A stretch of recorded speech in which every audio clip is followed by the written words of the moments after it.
Baik teman-teman sekalian, kita akan lanjutkan insya Allah di kesempatan ini dengan hadis selanjutnya nomor 25. Dan semoga Allah subhanahu wa ta'ala ikhlaskan niat kita dan jadikan ini sebagai tambahan ilmu yang bermanfaat buat kita semua. Hadis ke-25 ini berbunyi teman-teman sekalian dari Abu Usaid radhiyallahu anhu, dia berkata, qala Rasulullah sallallahu alaihi wasallam wa huwa kharijun minal masjidi wa qad ikhtalata ar-rijalu ma'an nisa'i fi at-tariq. فقال رسول الله صلى الله عليه وسلم للنساء استأخرنا فإنه ليس لكن أن تحققن الطريق عليكن بحافة الطريق فكانت المرأة تلتصق بالجدار حتى إن ثوبها لا يتعلق بالجدار من لصوقها به. Artinya Rasulullah SAW bersabda ketika beliau keluar dari masjid sementara laki-laki dan perempuan telah berbaur di jalanan. Lalu Rasulullah SAW bersabda kepada para wanita, minggirlah kalian, karena sesungguhnya kalian tidak berhak berjalan di tengah jalan. Berjalanlah di pinggir-pinggirnya. Maka setelah itu para wanita berjalan menempel di dinding sampai pakaian mereka menyangkut karena sangat rapat ke dinding. Hadis ini diriwayatkan oleh Abu Dawud. Baik, kita akan baca dulu teman-teman sekalian penjelasan atau syarah yang disampaikan oleh penulis buku ini. Lalu kemudian insya Allah kita akan lebih panjang lebar memaparkan nanti beberapa tambahan-tambahan informasi seperti biasa yang kita sudah rutinkan. Kata beliau penjelasan, Ibnul Jauzi rahimahullah berkata dalam kitab Gharibul Hadith di juz 1 halaman 228, tahquqna tariq, artinya berjalan di atasnya. Al-Qaruji dalam kitab Husnul Uswah berkata pada halaman 239, tahquqna tariq, ini peringatan Nabi SAW tadi kepada para wanita ya. Artinya melewati tengahnya, yaitu bagian tengah jalanan. Artinya larangan Nabi SAW dalam hadis tadi kepada kaum wanita adalah di tengah-tengah jalan sehingga menjadi bahan perhatian ya, umumnya orang ya, dan ini dilarang. Ini yang dimaksud larangan dari sini. Ibnul Jauzi berkata juga dalam kitab Ahkamun Nisa halaman 39, hendaknya kaum wanita menghindarkan diri dari keluar rumah sebisa mungkin. Nah, ini salah satu hikmah yang diambil daripada hadis adalah keluar rumah bagi wanita pada saat darurat saja. Ya, kepentingan mendesak karena memang pekerjaan utama dia ada di dalam rumahnya, ya, ada di dalam rumahnya. Karena jika dirinya selamat, belum tentu orang lain selamat darinya. Maksudnya kalau dia selamat, dia tidak tergoda dari laki-laki di luar, belum tentu laki-laki tidak tergoda dengan dia pada saat dia keluar. Jika keadaannya mendesak atau darurat harus keluar, maka dia boleh keluar atas izin suaminya dalam keadaan tidak berhias dan berjalan di jalan-jalan yang sepi, bukan jalan ramai atau pasar. Dia juga harus menjaga agar tidak memperdengarkan suaranya dan berjalan di pinggir bukan di tengah jalan sesuai dengan hadis yang berbunyi sabda Nabi SAW, laisa lin-nisa'i wasatut tariq, wanita tidak boleh berjalan di tengah-tengah jalan. Ini diriwayatkan Ibnu Hibban jilid 12 halaman 416. Ini kurang lebih bunyi hadisnya dan juga bunyi penjelasan yang ringkas dari penulis tentunya yang dinukil dari Ibnul Jauzi rahimahullah. Baik, kita akan lebih jauh teman-teman sekalian membahas tambahan informasi insya Allah berhubungan dengan hadis ini dalam pembentukan karakter muslimah. Kita akan coba teman-teman sekalian membahas bermula daripada firman Allah subhanahu wa ta'ala. Bisa teman-teman buka surah Al-Ahzab, surah nomor 33, ya, di ayat 33. Jadi ini mudah ya. Surah nomor 33 di ayat 33 ya. Bunyinya a'udzubillahi minasyaitonirrajim. Wa qarna fi buyutikunna wa la tabarrujna tabarrujal jahiliyatil ula wa aqimna as-salata wa atina az-zakata wa ati'na Allah wa rasulahu. Innama yuridu Allah liyudhhiba 'ankum rizza ahlal baiti wa yutahhirakum tathira.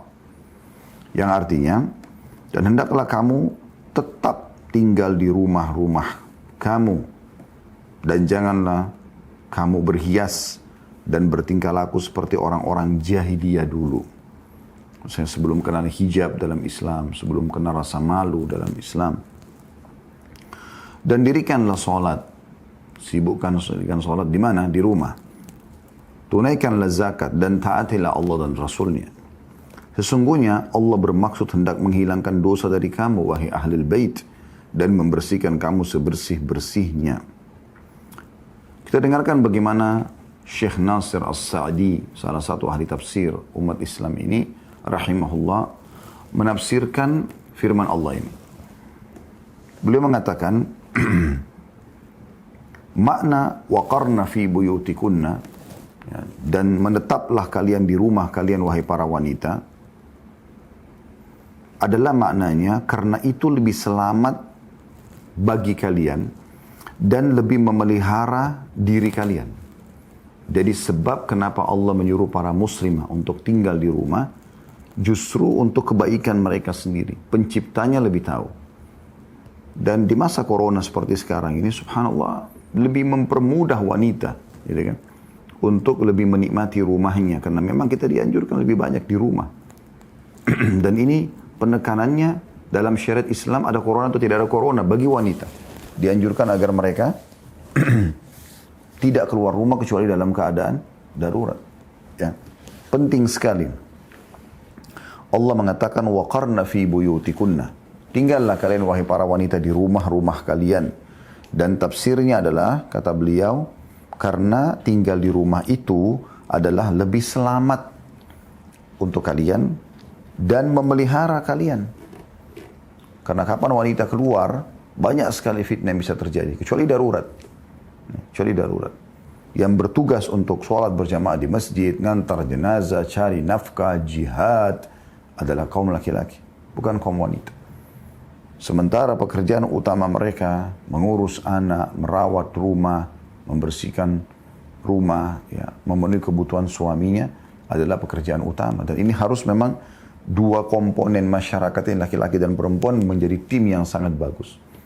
Kapan satu sama yang lain mengambil tugas, maka akan hilang keseimbangan kehidupan itu. Kapan wanita sibuk berdesak-desakan sama laki-laki di jalan, di pekerjaan, di jihad, di antar jenazah, di sholat berjamaah di masjid dan seterusnya, maka akan hilang keseimbangan. Karena di saat dia keluar dari rumahnya itu, melakukan aktivitas yang asalnya ditekankan bagi kaum laki-laki, ya, walaupun ada yang mubah dan boleh sunnah bagi wanita, misalnya kayak sholat berjamaah di masjid, tapi ada waktu di mana dia semestinya bisa di rumahnya dan lebih afdal sholat di rumahnya. Bahkan dalam hadis dijelaskan, tempat sholat yang terafdal bagi perempuan adalah yang paling tersembunyi di rumahnya. Jadi kalau ibu sholat di dalam kamar tidur ibu lebih baik daripada ibu sholat di ruang tamu ibu. Ibu sholat di ruang tamu ibu lebih baik daripada di luar rumah ibu, walaupun itu masjid. Kenapa? Karena begitu selesai sholat, dia bisa langsung memperhatikan tugas dia oleh Allah Subhanahu Wa Taala. Wahai muslimah, rumahmu adalah surgamu. Tanamkan baik-baik pemikiran itu. Dan hilangkan semua pemikiran yang selalu berpikir, apalagi nih program besok. Ada banyak muslimah dari pagi keluar sampai malam. Kadang-kadang sudah tidak ada lagi hal yang mendesak.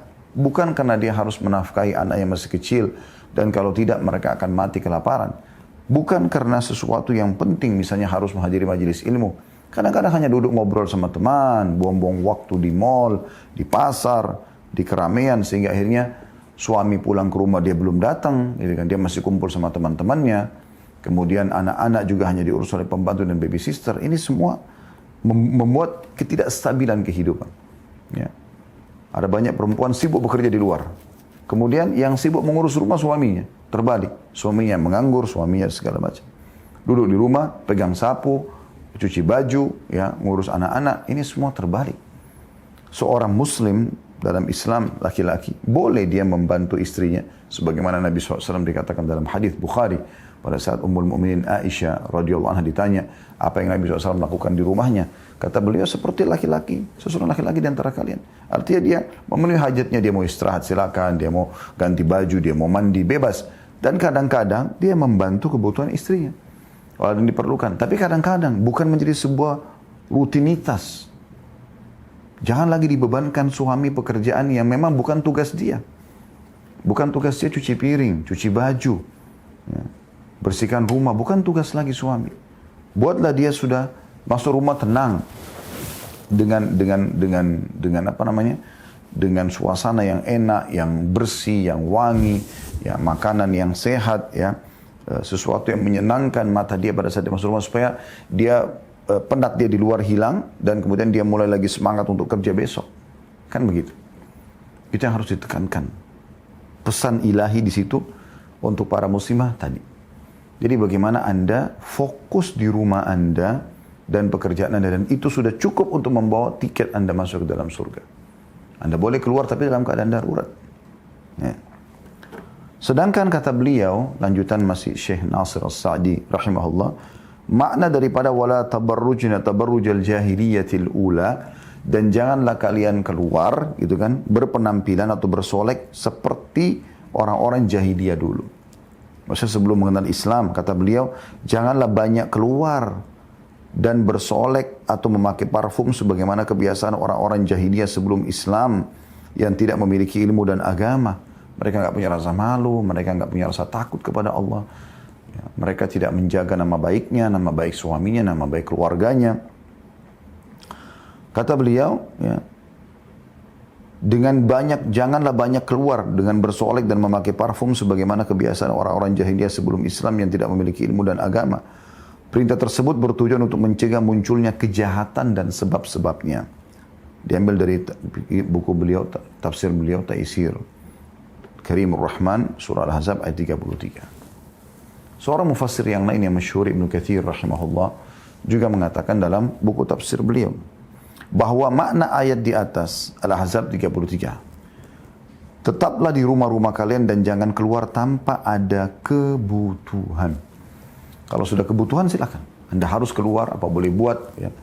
Anak ke sekolah masih kecil, kalau tidak diantar nggak bisa misalnya, atau apalah kira-kira yang mirip seperti itu, ya, kebutuhan-kebutuhan mendesak, harus ke dokter, ya, harus menjenguk, ya, orang tua yang sedang sakit dan seterusnya. Ada hal-hal yang kira-kira teman-teman sekalian ini mendesak sekali. Nggak bisa nggak gitu. Ya, tidak bisa tidak. Maka ini harus, apa boleh buat. Kalau tidak, maka jangan. Lebih baik, lebih mulia, lebih patuh kepada Tuhan Anda Allah, Anda tinggal di rumah. Ya. Kemudian beliau mengatakan termasuk kebutuhan syar'i yang membolehkan wanita keluar rumah adalah untuk sholat di masjid dengan syarat-syarat tertentu. Ya. Ada syarat yang ditentukan. Sebagaimana sabda Nabi SAW, jangan kalian melarang istri-istri dan anak-anak kalian dari masjid Allah. Namun hendaklah mereka keluar dengan keadaan berjilbab. Juga dalam riwayat disebutkan, dan rumah mereka adalah lebih baik bagi mereka. Ini tafsir Quran Al-Azim, tafsir surah Al-Ahzab ayat 33. Yang perlu difahami teman-teman sekalian bahwasanya tafsir ayat di atas ini walaupun asalnya turun kepada istri-istri Nabi SAW, tapi berlaku bagi seluruh muslimah. Ibnu Katsir mengatakan, semua ini merupakan adab dan tata krama yang Allah Ta'ala perintahkan kepada para istri Nabi SAW. Adapun kaum wanita umat ini seluruhnya sama juga dengan mereka dalam hukum masalah ini. Jadi ini bukan hanya, walaupun lafaz zahirnya adalah untuk istri-istri Nabi, disebutkan ahlul bait, namun masuk kepada semua muslimah, berlaku hukumnya. Ini yang disepakati oleh para ulama. Ya. Dan juga subhanallah muslimah, kalau Anda coba renungi baik-baik, ya, bagaimana hikmah syar'i yang luar biasa. Ya, makanya kalau perempuan itu keluar rumah harus ada sunblock, ada apalah ya, mungkin ibu-ibu lebih ngerti daripada kami, krem-krem perawatan, karena nanti ada matahari, nanti ada cuaca, nanti ini perubahan cuaca, ada panas, ada dingin, ada hujan. Laki-laki nggak ada yang butuh itu. Kami sudah diciptakan oleh Allah SWT memang untuk menghadapi panasnya matahari, hujan, salju kalau di tempat salju segala macam, karena memang tugas kami keluar. Kulit kami sudah biasa dengan itu. Nah ini semua peringatan secara rasional dari Allah Subhanahu Wa Taala agar hati-hati, jangan, tidak perlu banyak keluar kecuali darurat, ya. Menemani suami, jenguk orang sakit, majelis ilmu, dan itu pun dengan izin suami kalau sudah menikah, izin ayah kalau belum menikah. Dan Nabi SAW menekankan dalam hadis yang masyhur bagaimana setiap muslimah tanggung jawab utamanya adalah di rumahnya. Ini yang paling penting. Kata Nabi SAW, kullukum ra'in, kalian semua pemimpin. Wa kullukum mas'ulun ar-ra'iyati. Dan kalian semua akan diminta pertanggungjawaban terhadap apa yang kalian pimpin tersebut. Lalu kata Nabi SAW, fal amiru ra'in wa huwa mas'ulun ar-ra'iyati. Seorang pemimpin negara, wilayah, dia bertanggung jawab. Dia pemimpin dan dia akan minta pertanggungjawaban atas masyarakat yang dia pimpin. Warrajulu ra'in ala ahli baitihi wa huwa mas'ulun anhum. Dan seorang laki-laki bertanggung jawab terhadap istri dan anak-anaknya, gitu kan? Tempat tinggal mereka, makannya, minumnya, keamanannya, pendidikannya, dia yang tanggung jawab semuanya. Dan akan diminta pertanggungjawaban oleh Allah SWT. Bukan hanya sekedar status menikah, nikmati biologis, punya status suami, selesai. Enggak. Ada tanggung jawab, akan Allah tanya. Kemudian Nabi SAW mengatakan, wal mar'atu ra'iyatun ala baiti ba'liha wa waladihi. Dan ketahuilah bahwasanya seorang wanita bertanggung jawab terhadap rumah suaminya dan anak-anak suaminya. Garis bawahi dua tanggung jawab Anda ini. Rumah suami. Kita sudah singgung pada pertemuan yang lalu, wahai saudariku muslimah, setiap jengkal rumahmu tanggung jawabmu. Apapun di situ, kamu bertanggung jawab. Jangan selalu suami tanya, benda ini mana? Nggak tahu. Benda ini mana? Nggak tahu. Seakan-akan bukan tanggung jawabnya. Allah akan tanya itu nanti. Tidak boleh. Harus Anda tahu. Dan anak-anak suami, perhatikan ini, garis bawahi kalimat ini. Jadi anak-anak itu betul melalui perutnya ibu. Betul ibu sebagai status ibunya. Tapi ingat, itu anak-anak suami. Bukan anak-anak ibu sendiri gitu. Itu anak-anak suami. Pemilik sperma adalah suami. Dan inti manusia di sperma itu. Sel telur itu kantongnya. Dan melalui perut ibu. Oleh karena itu ibu didahulukan dalam pelayanan. Ya, sebagaimana Nabi SAW mengatakan ibumu, maksudnya dalam pelayanan. Tapi penisbatan nama nggak boleh ke ibu, walaupun ibu yang melahirkan. Karena pemilik sperma adalah ayah, gitu kan? Sampai pada tingkat kalau naudzubillah ada seorang wanita muslimah selingkuh, kemudian dia hamil dan tidak jelas apakah hamilnya dari selingkuhannya atau suaminya, maka tetap anak itu milik suaminya. Karena memang dia pemiliknya di sini. Kemudian juga tidak boleh menikah anak wanita kecuali dengan izin walinya, ayahnya, walaupun ibunya setuju. Maka ini amanah. Nggak boleh ibu merasa, atau sering mengucapkan, saya sering dapatkan begitu wanita mengatakan, yang penting anak saya tidak penting suami saya. Terserah dia mau buat apa di luar sana. Oh, nggak bisa. Suami ibu nomor satu, anak-anak itu nomor sekian. Kalau ibu meninggal, suami ridho, masuk surga. Ibu meninggal, anak ridho, nggak ada hubungannya sama sekali. Mereka cari ridhonya ibu, iya. Tapi ibu nggak perlu cari ridhonya anak-anak. Kita diminta pertanggungjawaban kalau kita salah dalam mendidik, ya. Tetapi perhatikan baik-baik. Ya. Jadi suami itu adalah asas keselamatan ibu setelah Allah Subhanahu Wa Taala. Lalu dikatakan wahiyya mas'ulatun anhum, dan dia akan diminta pertanggungjawaban terhadap rumah suami dan anak-anak suaminya. Wal 'abdu ra'in 'ala mali sayyidihi, dan seorang hamba sahaya juga pemimpin terhadap harta tuannya, wa huwa mas'ulun anhu, dan dia akan diminta pertanggungjawaban juga. Fa kullukum ra'in wa kullukum mas'ulun ar-ra'iyati. Kalian semua pemimpin dan akan diminta pertanggungjawabannya pada hari kiamat. Hadis sahih riwayat Bukhari Muslim. Kita dengarkan bagaimana salah satu ulama di Saudi, Syekh Shalih Al-Utsaimin rahimahullah, menjelaskan kepada kita makna hadis ini. Beliau mengatakan seorang istri, pada saat menyinggung masalah istri, merupakan pemimpin yang menjaga di rumah suaminya dan akan ditanya tentang penjagaannya. Penjagaan semua yang berhubungan dengan rumah itu. Benda-benda yang suami pernah beli. Apapun itu. Gunting yang kecil kah? Apa saja. Kompor. Semua. Allah akan tanya. Suamimu udah masukkan kamu ke dalam rumah. Dia udah bayar listrik setiap bulan. Dia udah belikan ini, belikan itu. Hati-hati. Semua akan diminta pertanggungjawaban. Tidak boleh ibu bilang, kan bukan juga saya yang bayar listrik, biarin aja terserah. Gitu kan. Nyalain aja semua lampu. Tidak ada merasa tanggung jawab. Ini hati-hati. Allah akan tanya nanti. Suami Anda tidak ngerti apa-apa, cuma tahu bayar listrik tiap bulan. Tapi Anda akan diminta pertanggungjawabannya karena Anda tahu itu. Perlu nggak? Kadang-kadang ada kamar, ruangan tidak dipakai, tapi dibiarin AC jalan terus. Tanggung jawab ini, ukhti. Ya. Kalau diperlukan, ada anak, ada Anda di situ, silakan. Tidak ada masalah. Selama dibutuhkan, nggak akan tanggung jawab. Tapi kalau tidak dibutuhkan, nggak boleh. Harus dijaga nih. Maka wajib baginya, kata Syekh Utsaimin rahimahullah, untuk mengurusi rumah dengan baik. Seperti memasak, menyiapkan minuman, kopi, teh, serta mengatur tempat tidur. Jangan ia memasak melebihi dari yang semestinya. Bayangkan bagaimana Syekh Utsaimin detail mengingatkan ya. Jangan pula ia membuat teh lebih dari yang dibutuhkan. Mubazir, kadang-kadang kena keteledoran ya. Main sendok tumpah-tumpah, nggak masalah. Mubazir. Akan ditanya oleh Allah SWT. Kenapa nggak telaten? Kita bisa lihat ketelatenan orang itu. Dan dari kejelian dia bagaimana. Kadang-kadang subhanallah kita lihat ya. Ada sebagian orang karena jelihnya dia. Sampai dia kalau menyendok itu dia teliti. Dia tidak sembarangan sehingga tumpah jadi berantakan. Kan kotor. Mubazir kan gitu. Untuk apa? Toh juga kita akan ditanya pertanggungjawabannya. Jadi harusnya lebih hati-hati. Kadang-kadang teledor. Susu anak-anak tidak ditutup. Sehingga jadi melempem ya. Rasanya sudah gak enak, gak layak, dibuang, mubazir.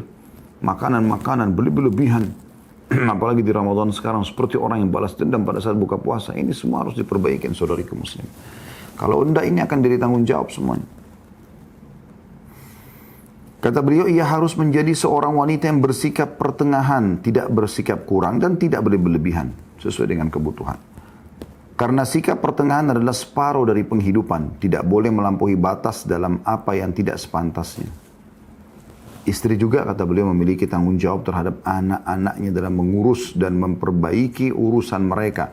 Seperti hal memakaikan pakaian, melepaskan pakaian yang kotor, merapikan tempat tidur, serta memperhatikan penutup tubuh mereka di musim dingin. Setiap wanita akan ditanya tentang semua itu. Dia akan ditanya tentang urusan memasak dan ia akan ditanya tentang seluruh apa yang ada dalam rumahnya.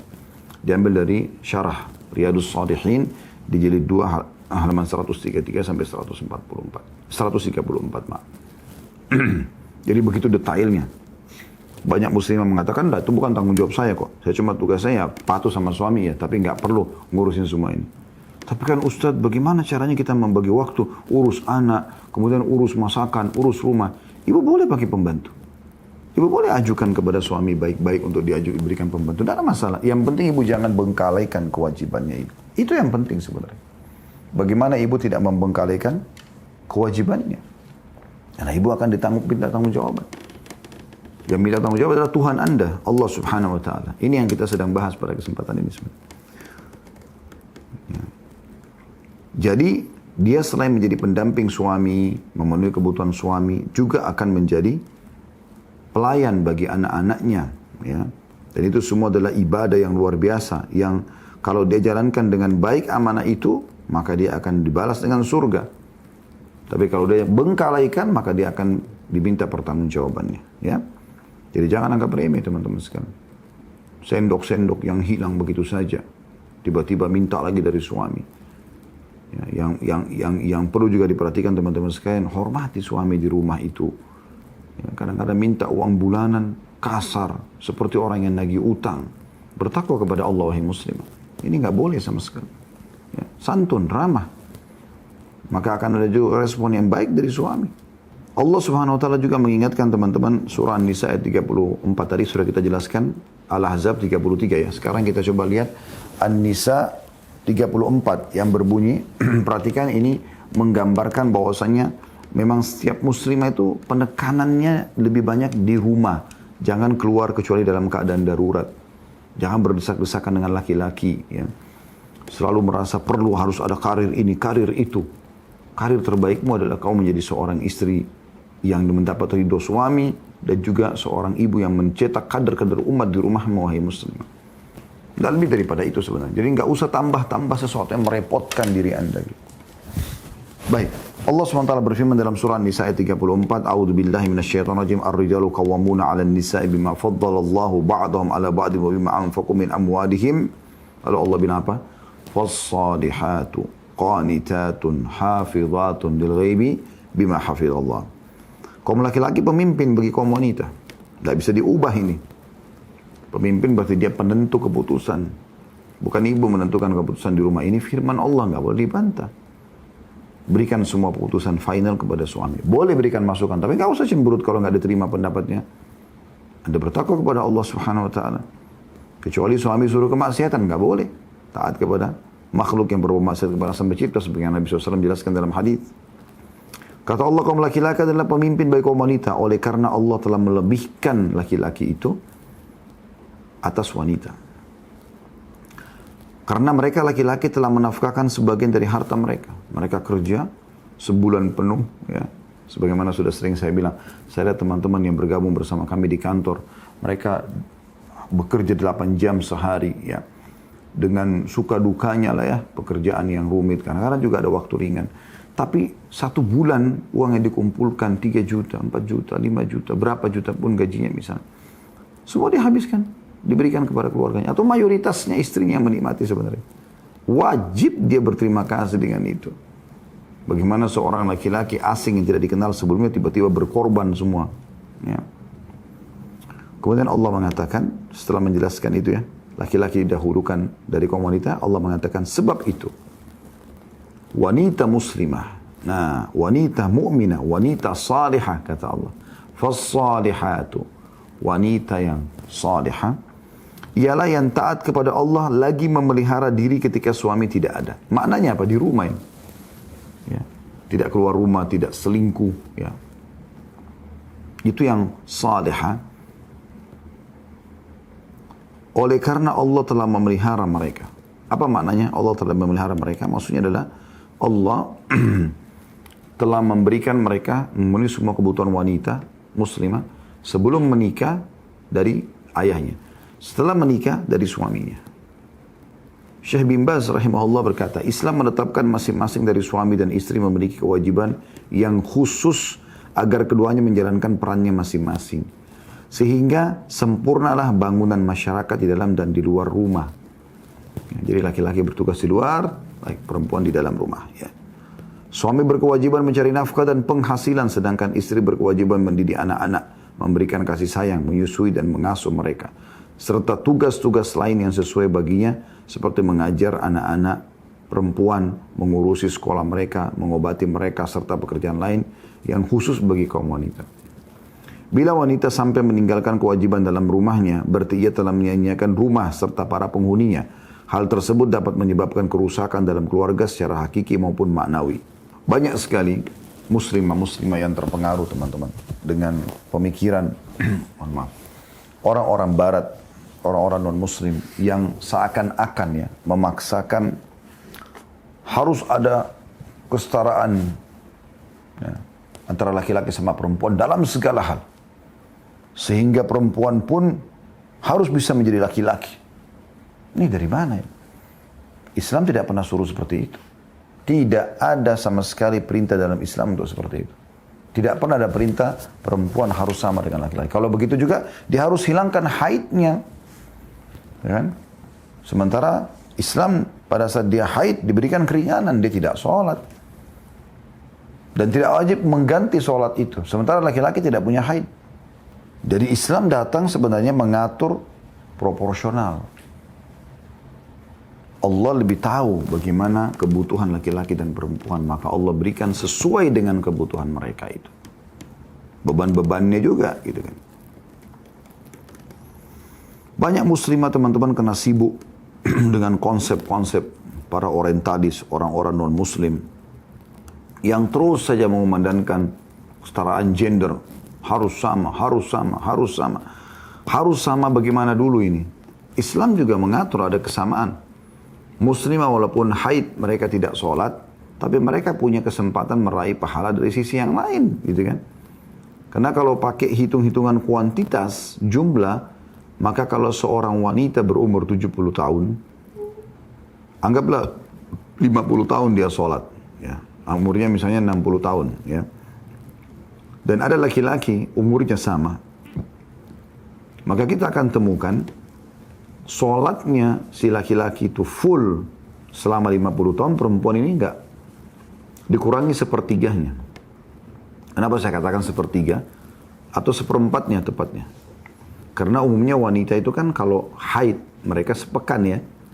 Mereka sepekan. Dari 1 bulan itu sepekan. Oleh karena itu, kita bilang seperempatnya. Jadi kalau misalnya 1 bulan laki-laki itu sholat full, perempuan berarti ada 1 pekan tidak sholat kan begitu. rasionalnya. Kita tidak bicara wanita manufas ya, kita bicara wanita yang masih produktif, masih haid. Maka kita temukan berarti ada 1/4 dari umur dia dalam 1 bulan yang tidak sholat. Jadi kalau 50 tahun berarti dikurangi 1/4-nya. Ada 12 tahun setengah yang dia tidak sholat. Kalau dihitung secara kuantitas tentu akan beda. Gitu kan? Makanya Al-Hakim meriwayatkan sebuah riwayat yang menarik di sini. Beliau pernah menukil sebuah riwayat bahwasanya ada seorang wanita, sahabiat Nabi, yang berkata kepada Nabi SAW selepas sholat ya. Beliau mengatakan, ya Rasulullah, saya adalah perwakilan seluruh wanita di Madinah. Ya. Saya punya pertanyaan. Boleh nggak saya bertanya? Kata Nabi SAW, silakan. Bertanya saja. Lalu dia mengatakan, kalian kaum laki-laki, ya, itu pergi sholat berjamaah di masjid. Mengantar jenazah. Mencari nafkah buat kami. Dan berjihad. Sementara kami kaum wanita, mengurus rumah kalian, mengurus anak-anak kalian, memenuhi kebutuhan kalian, dan juga menjadi tempat syahwat kalian. Pertanyaan saya, apakah pahala kami dan pahala kalian sama? Jadi wanita ini sudah merincikan sebenarnya tugas yang berbeda-beda ya. Laki-laki begini, perempuan begini. Maka Nabi SAW menghadap kepada kaum laki-laki sambil mengatakan, ada nggak pertanyaan dalam Islam yang lebih penting daripada ini? Perhatikan, luar biasa. Jadi Nabi SAW seakan-akan mengingatkan umatnya, ini kalau masing-masing laki-laki dan perempuan sudah faham fungsi, kewajiban, tugas masing-masing, maka akan tentram ini. Akan baik kehidupan masyarakat. Tatanannya akan baik. Para sahabat laki-laki diam, lalu beliau menghadap ke wanita yang bertanya sambil mengatakan, pulanglah dan sampaikan kepada semua muslim yang kau temui. Kalau pahala kalian sama. Kalau pahala kalian sama. Ya. Jadi walaupun tinggal di rumah, pahalanya bisa mendapatkan pahala laki-laki juga. Tapi memang beda tugas gitu ya. Syekh Utsaimin mengatakan, masyarakat itu bisa baik. Bahkan bisa tentram. Bisa mengundang rahmat Allah subhanahu wa ta'ala. Dan menjauhkan dari kemaksiatan. Dengan cara 2 hal. Yang pertama, perbaikan secara zahir. Hal ini bisa dilakukan di pasar-pasar, di masjid-masjid. Ya. Dan itu didominasi oleh laki-laki. Maksudnya transaksi riba ditinggalkan, maksiat ditinggalkan. Kemudian mereka sibuk azan, mereka sholat. Mereka saling menasihati sama satu sama yang lain. Seperti di zaman sahabat lah. Ya. Dan para wanita di rumah. Ya. Beliau mengatakan jadi secara umum di luar itu di tangan laki-laki dan secara khusus di rumah dan itu di tangan para wanita. Kalau 2 hal ini bisa bersatu maka dipastikan tatanan masyarakat akan baik. Dan fungsi ya, dari populasi manusia, perkembangbiakan mereka dan juga ketaatan-ketaatan kepada Allah meninggalkan maksiat itu akan berjalan dengan baik. Dan ini selain daripada ini akan mengacaukan semua. Kapan satu sama lain saling menyerobot tugas dan kewajiban, maka akan kacau semua. Teman-teman sekalian, walaupun dibolehkan Anda muslimah sholat di masjid, itu pembolehannya berarti keringanan ya. Kalau satu waktu Anda mau sholat di masjid. Tapi renungi baik-baik hadis-hadis ini. Ini walaupun sudah pernah kita singgung, kita ingatkan kembali ya. Sabda Nabi SAW, salatul mar'ati fi baitiha afdalu min salatiha fi hujratiha wa salatuha fi makhda'iha afdalu min salatiha fi baitiha. Salat seorang wanita di rumahnya lebih utama bagian daripada salat di pintu-pintu rumahnya, saya di luar rumah. Dan salat seorang wanita di ruang kecil khusus untuknya lebih utama daripada bagian rumahnya yang umum. Juga sabda Nabi SAW, khairu masajidin nisa'i qa'ru buyutihinna. Sebaik-baik masjid bagi wanita adalah diam di rumah mereka. Atau sebaik-baik masjid mereka adalah tempat yang tertutup atau tersembunyi dalam rumah mereka. Ya, kalau sholat saja teman-teman seperti ini, sholat yang ibadah kepada Allah dan umumnya orang insya Allah ke masjid itu demi untuk kebaikan, ya. Sholat, majelis ilmu. Tetap lebih baik wanita di rumah, maka bagaimana dengan perbuatan yang lain? Bagaimana dengan perbuatan yang lain? Menghabiskan waktu banyak di pasar dan segala macam ini. Ya. Dalam sebuah riwayat Anas bin Malik yang menarik untuk kita bahas juga di sini adalah beliau mengatakan ji'na nisa ila Nabi sallallahu alaihi ila Rasulillah sallallahu alaihi wasallam faqulna. Sekelompok wanita datang kepada Nabi SAW dan berkata, "Ya Rasulullah, wahai utusan Allah, dhahabar rijalu bil fadli wal jihad fi sabilillah ta'ala." Para kaum laki-laki sudah membawa banyak keutamaan dan juga jihad di jalan Allah. Ya, seperti sholat berjamaah di masjid juga, cari nafkah dan segala macam. Fama lana amal nudrik bihi amal al-mujahidin fi sabilillah. Maka amal apa kira-kira dari kami kaum wanita yang bisa menyamai pahala laki-laki yang pergi berjihad? Perhatikan jawaban Nabi SAW. Faqala Rasulullah SAW, man qa'ada aw kalima nahwaha min kunna fi baitiha fa innaha tudriku amal al-mujahidin fi sabilillah.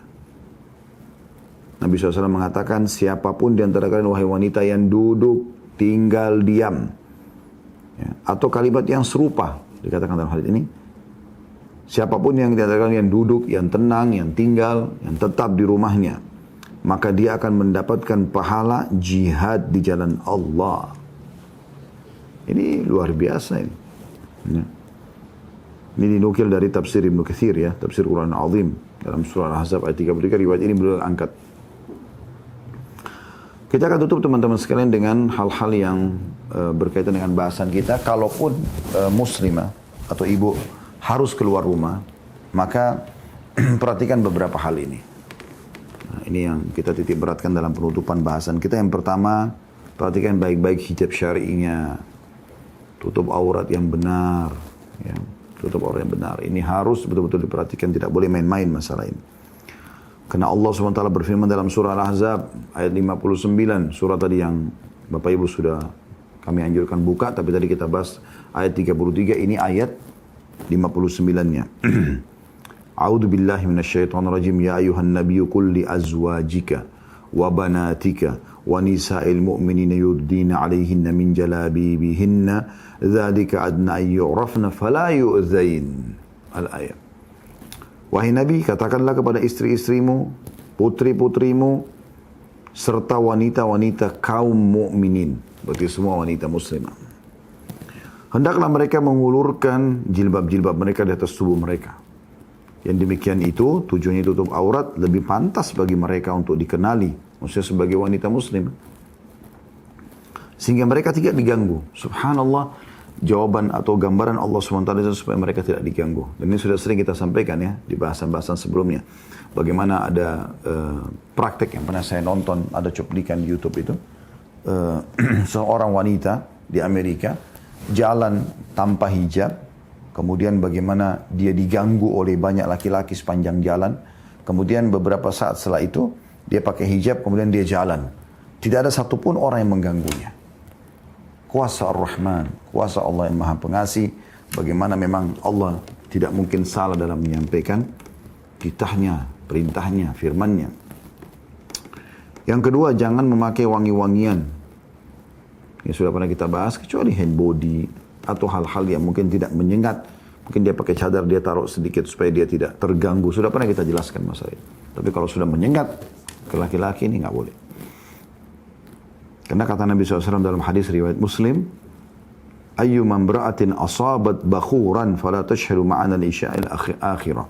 Wanita mana saja memakai wangi-wangian, maka jangan dia menghadiri sholat isya bersama kami, karena akan besar fitnahnya. Abu Musa al-Asy'ari berkata bahwasanya Rasulullah SAW bersabda, ayyuman bra'atin ista'tarat famarrat ala qawmin liyajidu min rihaha fahiya zaniyah. Perempuan manapun yang keluar menemui atau melewati satu kaum, sementara dia memakai wangi-wangian dengan tujuan memang untuk membuat baunya kecium. Kalau orang pakai minyak wangi supaya kecium baunya gitu. Maka dia hukumnya seperti pezina. Hadis sahih riwayat Abu Daud, Tirmidzi, An-Nasa'i. Dianggap berzina. Untuk apa? Tidak berzina tapi dosanya dosa zina. Juga kata Nabi SAW dalam hadis lain, hadis riwayat Tirmidzi dan juga ini hadis sahih. Kullu ainin zaniyah. Setiap mata bisa berzina. Setiap lihat yang haram, berarti lagi berzina matanya. Wal mar'atu idza sta'tarat famarrat bil majlisi fahiya kada wa kada. Dan wanita manapun yang memakai wangi-wangian, kemudian melewati kumpulan laki-laki yang bukan mahramnya di luar, maka wanita itu begini dan begitu. Maksudnya masuk dalam ancaman seperti orang berzina. Jadi kalau mata saja melihat sudah zina, bagaimana kalau dia sampai ngobrol, tercium bau wanginya, maka semua masuk dalam ancaman-ancaman dosa itu. Yang ketiga teman-teman, harus jalan dengan baik, dengan santun, sopan. Ya. Tadi yang jadi inti bahasan kita sebenarnya ya, yang kita bahas dalam hadis kita tadi. Pada saat Nabi SAW keluar masjid belum melihat laki-laki sama perempuan itu bercampur baur, sudah nggak jelas perempuan di sisi mana, laki-laki di sisi mana. Jadi ada perempuan dan laki-laki yang bercampur baur. Sehingga sangat riskan perempuan itu bisa tersentuh tubuhnya oleh laki-laki, sangat riskan untuk selain bersentuhan mungkin terjadi pelanggaran-pelanggaran yang tidak diharapkan terjadi, ya, gangguan dan seterusnya, gitu kan. Supaya kita lihat kadang-kadang di kereta api begitu berdesak-desakan, di bus, ya, mepet sekali gitu. Nah ini semua ini teman-teman larangan dalam agama, tidak boleh, ya. Dan sudah diingatkan oleh Nabi SAW itu. Wahai para wanita. Langsung Nabi SAW ingatkan. Minggirlah kalian. Jadi, supaya jelas. Oh ini perempuan sebelah sini. Bahkan Nabi SAW memastikan ke pinggir jalanan. Karena kalian tidak boleh berada di tengah-tengah jalan. Jadi selalu kaum wanita muslim itu terlihat malu. Punya rasa malu. Mereka berada di pinggir. Pakaian mereka tertutup auratnya. Jadi nggak sembarangan. Nggak boleh kayak wanita-wanita kafirah. Bahkan ada wanita yang sudah tidak tahu malu. Dia sendirian perempuan, semua laki-laki sebelahnya dengan percaya dirinya. Tepak sana, tepak sini. Ya. Ketawa-ketawa, ngakak-ngakak sama mereka. Ini sudah tidak ada sama sekali tanda-tanda keimanan bagi mereka. Apa kata Nabi SAW? Perhatikan. Dalam hadis riwayat Tirmidzi, Al-mar'atu awrah, fa'idha kharajat istashrafaha syaitan. Wanita adalah aurat. Kalau mereka keluar, maka akan diikuti oleh syaitan. Kemudian teman-teman sekalian, kalau mau keluar, pamit supaya ditahu dia di mana. Kalau dia belum menikah sama ayahnya, kalau tinggal sama saudaranya, katakan saya mau ke sini, saya mau ke situ. Ditemani lebih bagus lagi. Kalau bersuami, sama suaminya. Tidak boleh muslimah. Ini sering saya lihat muslimah banyak lalaikan masalah ini.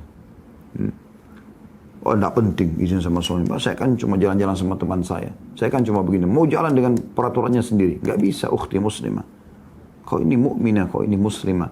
Ada syariat Allah berlaku padamu. Bukan dari kami ini, tapi dari Allah Subhanahu wa taala. Kami membantu Anda untuk bisa memahami hukum Allah. Harus izin. Ya. Banyak hadis berhubungan dengan masalah itu yang kata Nabi SAW, wanita manapun yang keluar rumahnya tanpa izin suaminya, maka akan dilaknat sampai dia kembali. Tidak boleh. Itu kalau dia jujur ya. Dia jujur misalnya dia pergi satu tempat, cuma dia tidak izin.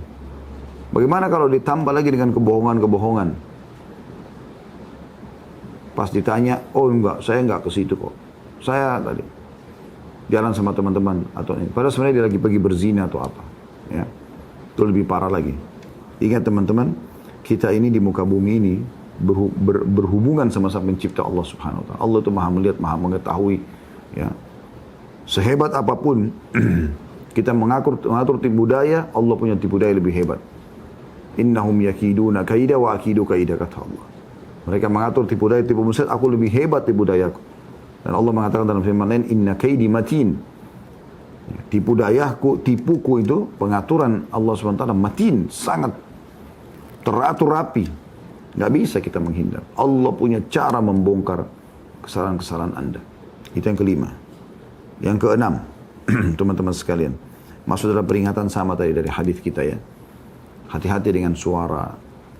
Hati-hati dengan banyak ya, mengangkat suara, teriak-teriak. Boleh nggak muslimah ke pasar? Boleh. Boleh nggak ke mall? Boleh. Boleh nggak keluar rumah? Boleh, tapi ini adabnya. Ada adab-adabnya. Ini udah Ramadan, keluar terbuka aurat, ngakak-ngakak sana sini, jalan sama laki-laki yang tidak jelas bukan mahramnya, lalu mengatakan puasa, pakai celana pendek, pakai baju terbuka sana sini. La haula wa la quwata illa billah. Mana kehormatan Ramadan, ya? Mana kemuliaan iman kita yang kita tahu Tuhan kita sedang melihat. Kata Umar radhiyallahu anhu, ketahuilah sebelum matamu menuju kepada sesuatu yang haram, maka Allah lebih dulu melihatmu. Kita tidak usah lihat teman-teman pelanggaran apa yang kita lakukan, tapi siapa yang kita sedang langgari. Sang pencipta Allah subhanahu wa ta'ala. Yang dia maha kuat, maha perkasa, amat keras siksaannya. Harus kita kembali ke poin itu. Allah ingatkan dalam surah An-Nur ayat 31. A'udzubillahi minasyaitonirrajim wa qul lil mu'minina yaghdudna min absarihim. Dan katakanlah pada para kaum wanita turunkan pandangan mereka dari yang haram. Itu Allah SWT perintahkan. Juga dalam Al-Ahzab ayat 32. A'udzubillahi minasyaitonirrajim fala takhda'na bil qawli fayatma'a alladhi fi qalbihi maradun wa qulna qawlan ma'rufa.